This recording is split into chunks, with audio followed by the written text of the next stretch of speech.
Well, hello everyone, and good afternoon, and welcome to the Convergence Coaching HR Huddle. My name is Renee Moelders. I'm a partner with Convergence Coaching, and I'm here with senior consultant Samantha Mansfield.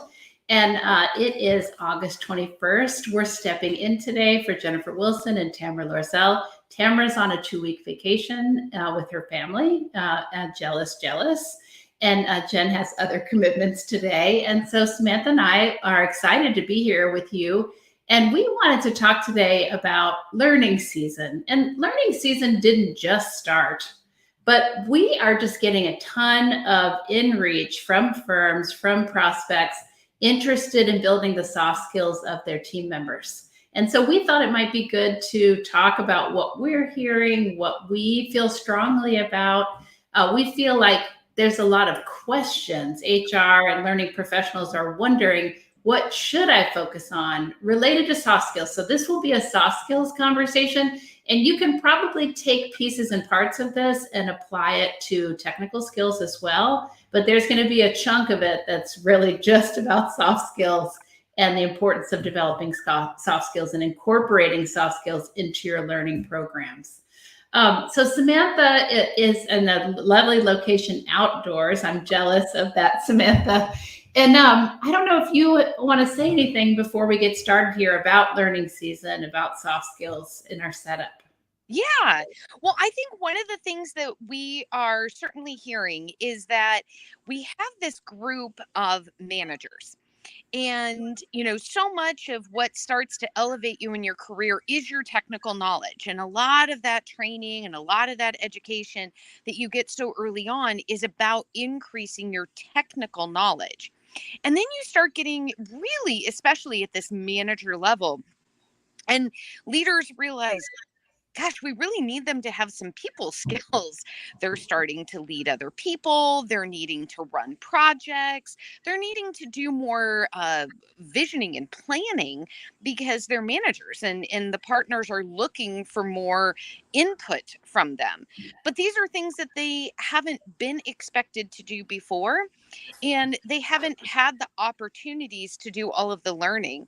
And so the other piece that I've been hearing an awful lot is we have certainly had a great deal of inbound inquiry about specifically soft skills training for the manager group, is that especially over these last few years, there was an additional emphasis on technical training because there was ERC and PPP and all these tax law changes.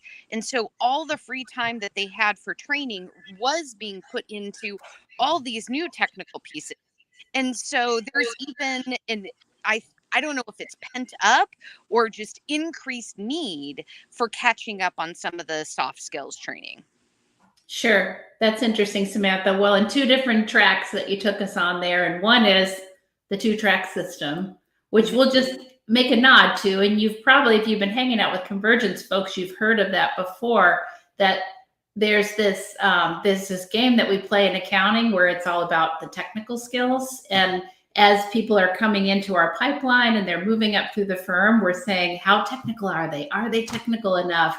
And we say that to people. We say, hey, you really need to work on your technical skills. You're not really technical enough. And so some number of people sort themselves out of our system because they get the message they aren't technical enough. And we meet them in our leadership programs. And Samantha and I have to teach those not as technical people who have this wealth of other knowledge and relationship skills and client management skills and people development skills. We have to teach them to go back and teach their firm. I'm not going to be the most technical person in the firm. Don't put me over there in the pocket protector role, making sure that we have all the tax laws chewed up and understood and disseminated out to the firm. But I can be technical enough with our clients, and I can be technical enough to develop our people.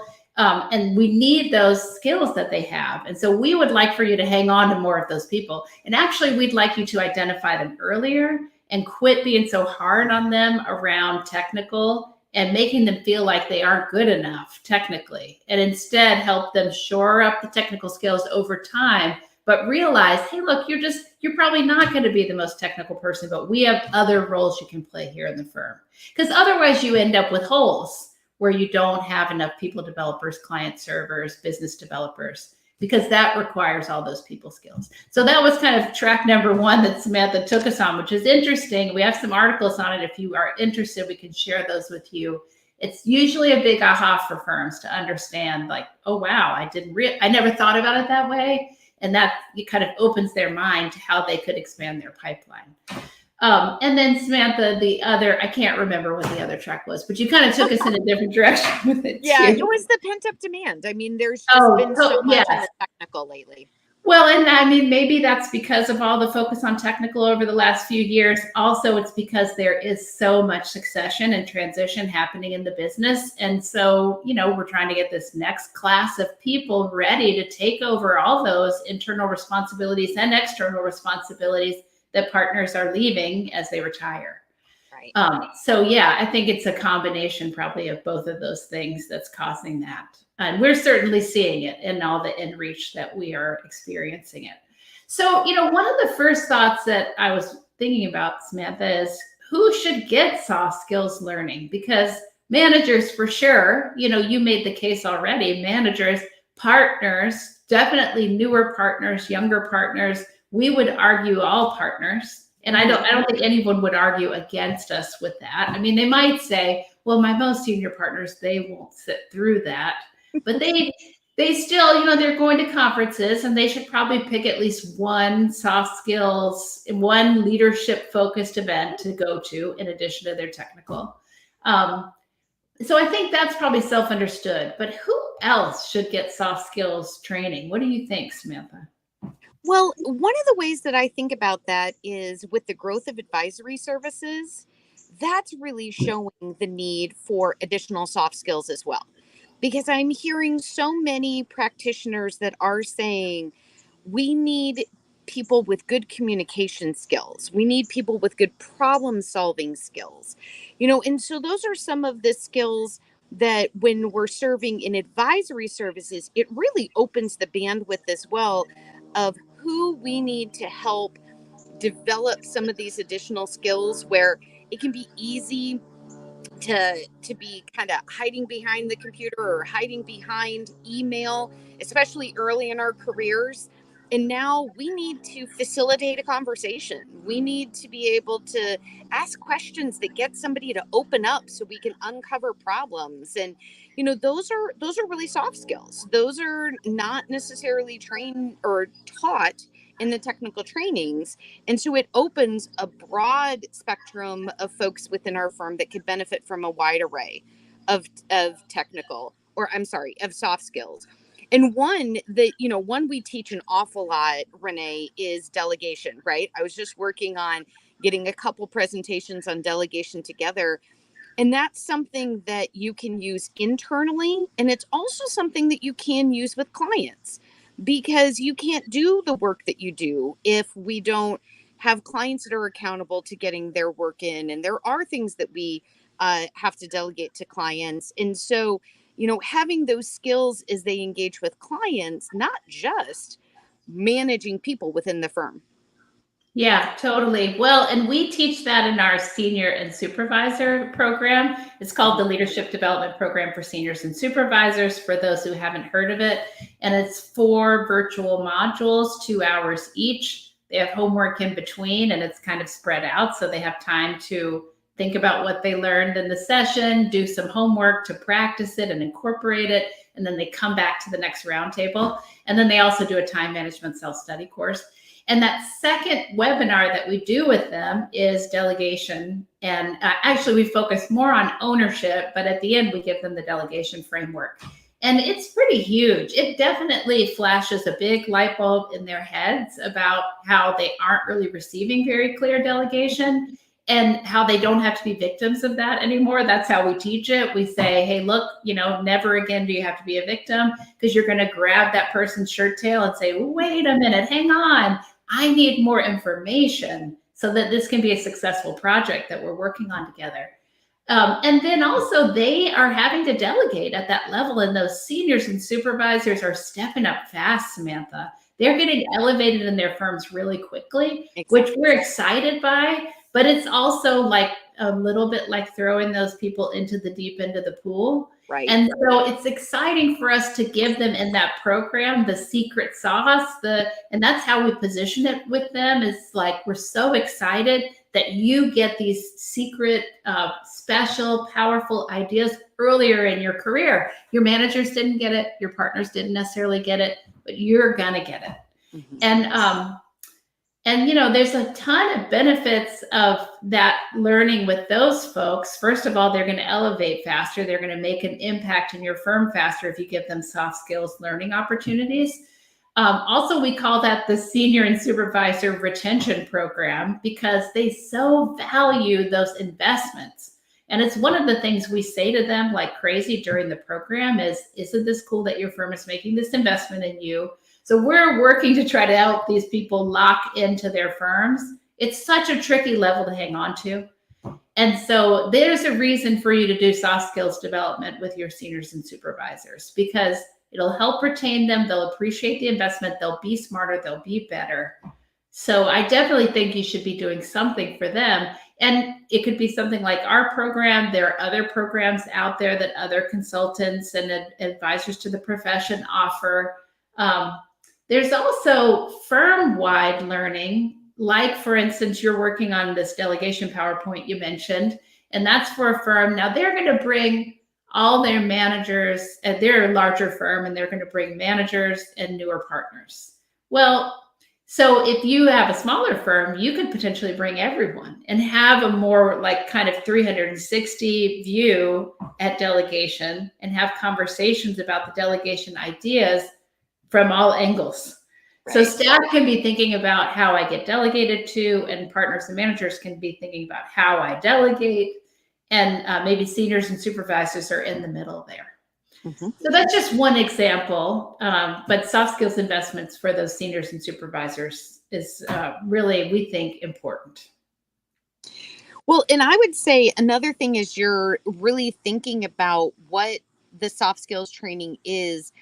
It might feel like, well, we will do a book club or have them watch a self-study class. TED Talk, maybe. Right. So much video.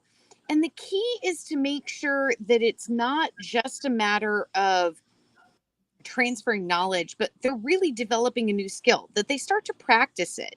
So as you are really thinking about what are the skills we want them to have, make sure that there is a course of rolling out the material and working with your people, that they're practicing it, that they have somebody to talk to within the organization of, I was trying to apply whatever it is, right? Delegation or communication or giving feedback or whatever that may be, and where they can have somebody that they can bounce the ideas off when they're insecure. I was coaching somebody recently and they were saying exactly that. They were like, when I go into that new situation, it's just really nice if I could just check with somebody if there's something I'm not thinking of before I go into the situation. So, it's not only the content that you pick and that you put together, it's really how you create a group learning effect where it's a skill that's developed, not just knowledge that's achieved. Right. Well, and we like to say it in our sessions as knowing, is not the same as doing. Right. They really do need to practice it. And a couple of tips and tricks for folks that we really like to employ. We ask people to make a commitment at the end of every session. And it's just pick one thing out of this learning that you just went through, or pick one thing out of the self-study course that you just experienced, or pick one thing from the conference you just attended that you are going to try, practice, bring back, talk to others about. Pick one thing. And so it forces people to sort through all of those ideas and say, this one, I'm going to try it. I'm going to work on it. I'm going to practice it. We make them be really specific about the commitment. What are they going to do? What are they going to practice? We have them write it down and share it with someone. They share it with us. They share it with their fellow participants in the session. And then ideally they go back and share it with a coach or a mentor or supervisor, someone else who can hold them accountable. We also like homework. And I mentioned that related to the senior and supervisor program. And, the word homework, sometimes people like roll their eyes or get a weird feeling about having to do homework.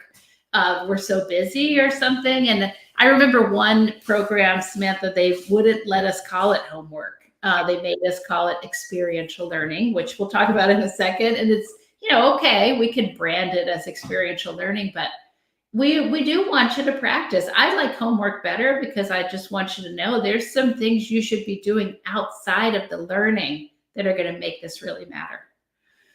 So homework's pretty powerful. And then I also love roundtables, and we could link back, Caroline, I know you're there in the background, to a discussion that we had with a practice leader at a firm, and they're really investing in our senior and supervisor program.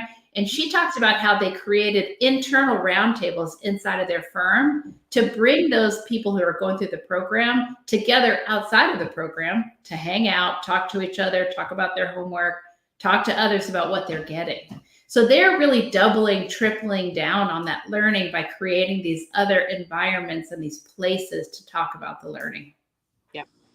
No, I think that's so true. And that's where experience starts to happen, right? Because you can start to hear from other more experienced people, maybe scenarios that they've run into, or maybe because you're having that internal roundtable or you're meeting with that internal mentor, that they're then hearing the types of questions that this professional that's learning has questions about. And then they can say, you know what, why don't you come on that call with me? Hey, I've got a client meeting, or I've got a scenario coming up, and it would be great for you to be able to listen in or maybe play a role in that conversation.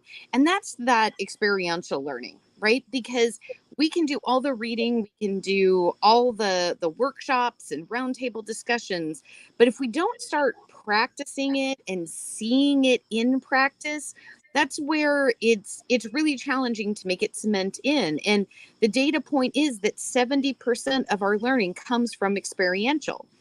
And so leaders will definitely struggle with, how do I create enough time to bring people along? Or the other question that comes up is, we have so many people that are remote. Remote just makes it difficult to do learning. And Renee, I know you are so passionate on the remote, so I'm going to ask you to speak to that, because I think, well, I'll just pass it to you. Yeah, for sure. Well, so, and Samantha, I love your taking us into experiential learning. So 70% of learning, Samantha said, happens on the job. And so we can't, if that's true, and 10%, by the way, is CPE, 20% is like project-based work or working along someone else, so that's we get 70 plus 20, about 90% is pretty collaborative learning. And if you think about CPE, it's more classroom, 10% of learning happens that way. But where do most of our investments go? They go into CPE. And so we would like to see firms doing more with experiential learning and really baking that into their learning model. So not waiting for that to happen on accident. So Samantha modeled this wonderful conversation where a mentor said, oh, come to this call with me. I want to show it to you. Unfortunately, we don't have a ton of really great people developers or people who have a lot of time on their hands who know how to do that or who are prioritizing that or making time for it. And so HR professionals, if you want to create an experiential learning environment in your firm, you're going to have to figure out how to kind of bake it in, make it a part of your learning. I have seen firms sometimes map it out and say, as a first year staff coming into the firm, these are the experiences that you need to have. And then you are responsible for going and having those experiences. And we're going to check in on you. We're going to come back and look at your list and say, wow, you haven't gotten with Samantha yet to learn about the QuickBooks program and what it looks like and how clients use it and how we interact with clients. Let's get that scheduled in the next 6 weeks. So someone has to hold them accountable, but ultimately your learners can be responsible in that kind of environment, and we can empower them to show up at Samantha's door and say, Samantha, hey, listen, I would like to learn about QuickBooks. I'd like to get that on your calendar. Is that okay? And how much time do you think we'd need for that? Now, where Samantha was taking us with the remote is we think it makes it easier in a remote paradigm, because if I have to find Samantha and I have to get in her office and, and like that might be complicated. But, and if Samantha wants to take me like out to an experience with a client and we have to go off site and now it's like 3 hours instead of 1, that could be more complicated. But with remote, it's pretty easy. Samantha's going to a meeting with a client. We're going to be talking about QuickBooks. And she says, hey, Renee, join the Zoom. It's super easy. I'm going to tell the client why you're here and that you're learning. You won't have anything to say, but come hang out with us and see what it's all about. Or come hang out with us and write the recap. And so it does make it easier if you are having remote experiences, and it makes it easier to have people tag into that stuff. Phone calls, Zoom calls, team video calls. It just makes it all the more simpler. Yep. And we don't really have time to talk about remote versus in-person learning. We had that on our list, but I think we probably will run out of time for that. But I would say, like, big picture, we're envisioning a blended environment for learning. You're going to have some experiences in person. They are really powerful. Your remote people, you're going to fly them in for that stuff. You're going to have some experiences that happen remotely. And we want to create equality for all of our people, no matter where they're located. And we think you can do that in this new way that we're working, because we are working with some clients, we are working with some people remotely. And so it's just about thinking intentionally about how to get people tagged into that stuff.